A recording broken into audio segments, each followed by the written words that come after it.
दोस्तों, आध्यात्म और कर्म ये दोनों ही सफलता के लिए बेहद जरूरी है। प्रार्थना ऐसे करो मानो सब कुछ प्रार्थना पर ही निर्भर हो, और कर्म ऐसे करो मानो प्रार्थना में मांगी गई मुरादों को पूरा करने के लिए यह आपकी आहुति है। नमस्कार, स्वागत है आप सभी का स्टडी विद ज्ञान प्रकाश में। दोस्तों, आज है 21 फरवरी। तो चलिए शुरू करते हैं आज की मॉर्निंग न्यूज। लेकिन क्योंकि आप लोग मेरे परिवार के जैसे हो, यूट्यूब परिवार का एक हिस्सा हो, इसलिए मैं आपके लिए कुछ ज़रूरी बातें भी बताता हुआ आगे बढ़ूंगा। सबसे पहले तो आपको ये बता दें कि कोविड-19 के लिए जो टीकाकरण चल रहा है उस पर जितनी भी अफवाहें चल रही हैं उस पर आपको भरोसा नहीं करना है। लेकिन अगर व्हाट्सएप पर आपको कोई टीका पंजीयन के लिए कोई मैसेज मिलता है कि इस पर क्लिक करें, अपनी जानकारी डालें और फिर आपका टीकाकरण के लिए पंजीकरण हो जाएगा, तो ऐसा कदापि न करें। ये सिर्फ मात्र आपकी जानकारी को लेकर उसका दुरुपयोग करने की एक कोशिश है। तो कोरोना टीकाकरण के पंजीकरण के नाम पर फर्जीवाड़ा भी शुरू हो गया है। सोशल मीडिया, खासतौर से व्हाट्सएप पर फर्जी मैसेज प्रसारित हो रहे हैं। इस मैसेज में एक लिंक मिलेगा आपको, जिस पर क्लिक करने के बाद आपकी व्यक्तिगत जानकारी मांगी जाएगी।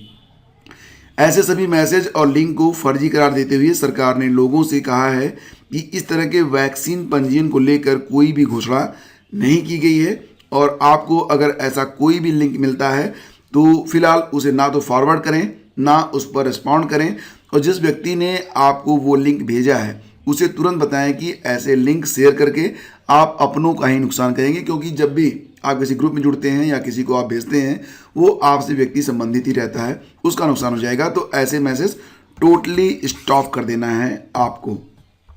तो अब बात करते हैं यूपी ट्रिपल एससी पीईटी परीक्षा के बारे में। तो आज जितने भी अखबार हैं सभी में आपको इसकी जानकारी मिल जाएगी।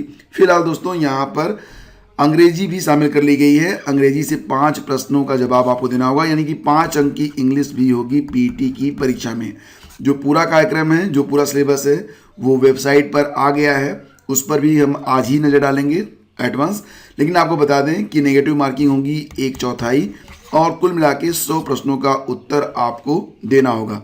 परीक्षा होगी अप्रैल या मई में।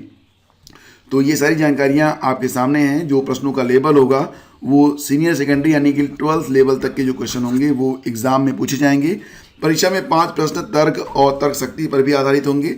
समसामयिक यानी करंट अफेयर और समान जागरूकता पर आधारित 10 प्रश्न होंगे। This is the very important. और हिंदी से जो अपठित गद्यांश आएगा उस पर आधारित प्रश्न होंगे। कुल मिला जुला के जो सिलेबस है, आइए हम लोग एक बार उसको देख लेते हैं। तो दोस्तों, अगर आप यूपी ट्रिपल एससी की वेबसाइट पर जाते हैं तो आपको पूरा पाठ्यक्रम मिल जाएगा। पाठ्यक्रम आपको हमारे टेलीग्राम चैनल स्टडी विद ज्ञान प्रकाश पर भी शेयर कर दिया गया है। तो पूरा सिलेबस एक बार हम लोग देख लेते हैं, फिर इस सिलेबस को आप अपने मोबाइल में डाउनलोड कर लेना, और हम लोग चैप्टर वाइज इसकी स्टडी भी करेंगे। और चलिए आगे बढ़ते हैं। सबसे पहले आपको बताते हैं कि प्रारंभिक अर्हता परीक्षा दैट इज पीईटी के लिए परीक्षा कार्यक्रम और पाठ्यक्रम पर अनुमोदन के संबंध में है ये। तो इसके लिए देखिए, प्रारंभिक अर्हता परीक्षा पीईटी, प्रश्नों की संख्या 100, अवधि 2 घंटे, पूर्णांक 100, नेगेटिव मार्किंग रहेगी। प्राचीन इतिहास से 5 प्रश्न, सिंधु घाटी की सभ्यता, वैदिक संस्कृति, बौद्ध, जैन, मौर्य, गुप्त वंश, हर्षवर्धन और राजपूत काल, ये भारतीय इतिहास है, ये टॉपिक होंगे। इसके अलावा सल्तनत काल, मुगल साम्राज्य, मराठा, ब्रिटिश राज यानी कि स्वतंत्रता संग्राम से संबंधित जितनी भी घटनाएं हैं उस पर आपको नजर डालनी है। तो इसका जो आप देख रहे हैं कि प्राचीन इतिहास से लेकर आधुनिक इतिहास तक का पूरा सिलेबस इसमें कवर किया गया है। साथ ही साथ राष्ट्रीय स्वतंत्रता आंदोलन यानी कि इंडियन नेशनल मूवमेंट से संबंधित क्वेश्चन भी यहाँ पर आपसे पूछे जाएंगे। ज्योग्राफी में भारत और विश्व का भौतिक भूगोल भी शामिल है। अभी कुछ दिन पहले जब मैंने एक टेस्ट सीरीज आपको दी थी तो उसमें जब मैंने विश्व भूगोल से संबंधित कुछ क्वेश्चन आपको प्रोवाइड किए थे तो क्वेश्चन आया था कि क्या विश्व भूगोल से संबंधित क्वेश्चन भी होगा। बेशक होगा, जैसा कि आप यहाँ पर देख रहे हैं। और इस प्रकार से इसमें नदियाँ, भूजल संसाधन, पर्वत, मरुस्थल, वन, खनिज संसाधन, भारत और विश्व का राजनीतिक भूगोल, जलवायु, मौसम, टाइम जोन आदि से संबंधित क्वेश्चन होंगे। प्रश्नों की संख्या रहेगी 5। इस प्रकार से भारतीय अर्थव्यवस्था में आप यहाँ पर मात्र ये देख सकते हैं कि इसमें सिर्फ इंडियन इकोनॉमी ही पूछी जाएगी, वर्ल्ड इकोनॉमी लेकर हमें नहीं चलना है। इसमें योजना आयोग और जो भी जितनी भी योजनाएं चल रही हैं और जो बैंकों का राष्ट्रीयकरण सुधार हो रहा है, 1991 में जो आर्थिक सुधार हुए थे, 2014 के बाद जो आर्थिक सुधार हुए हैं उस पर आधारित क्वेश्चन यहाँ पर पूछे जाएंगे। जीएसटी भी यहाँ पर इंपॉर्टेंट टॉपिक होगा, और भारतीय संविधान और लोक प्रशासन पर आधारित क्वेश्चन भी होंगे। जिला प्रशासन, स्थानीय निकाय और पंचायती राज संस्थाएं इसमें शामिल रहेगा। और सामान्य विज्ञान में 5 क्वेश्चन होंगे।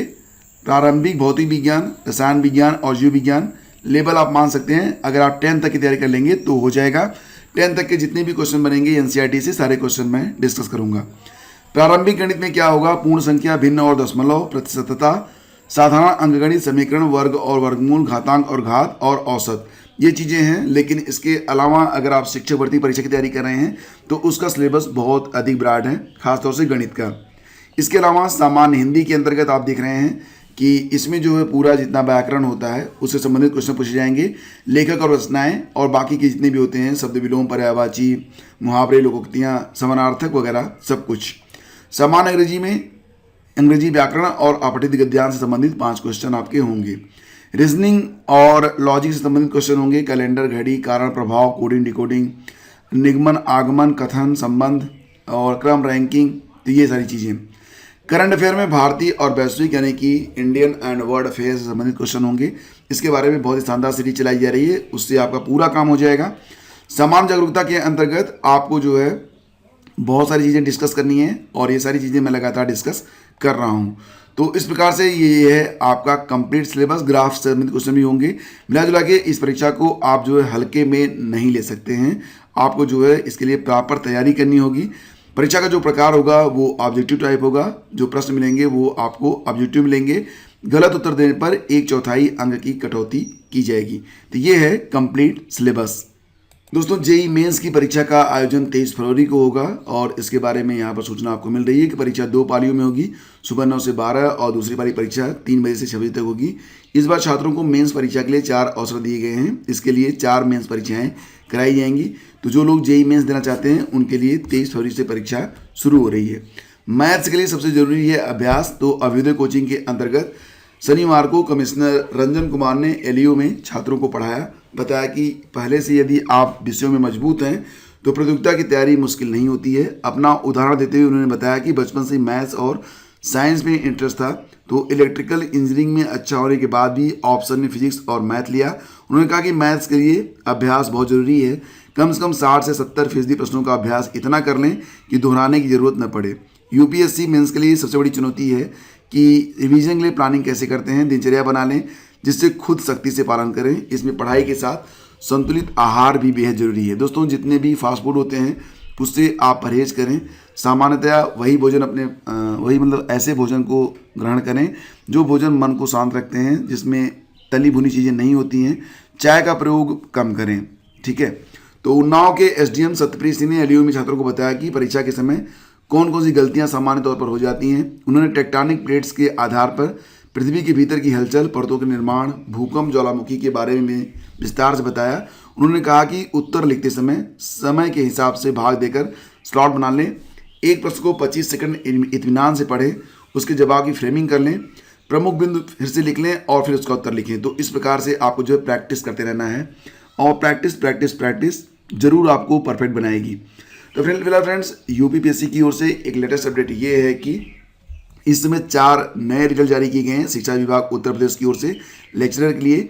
एक सिविक्स का है, दूसरा फिजिक्स, तीसरा है उर्दू, संस्कृत और शिक्षा विभाग की ओर से इंग्लिश। ये 4 विषयों के परिणाम जारी कर दिए गए हैं यूपीपीएससी की ओर से। अगर आप परिणाम देखना चाहते हैं तो uppsc.up.nic.in पर विजिट कर सकते हैं। तो फ्रेंड्स, ये थी आज की पूरी update. Thank you so much for watching the video. हाँ, चलते चलते आपको ये भी सूचना दे दें कि अभी जो है यूपी में टीजीटी पीएचडी 2020 के बारे में कोई सूचना नहीं है। यूपीएसआई की वैकेंसी कब आएगी, ये सवाल अगर आप जानना चाहते हैं इसका उत्तर, तो आपको बता दें कि अभी आपको थोड़ा सा इंतजार करना होगा।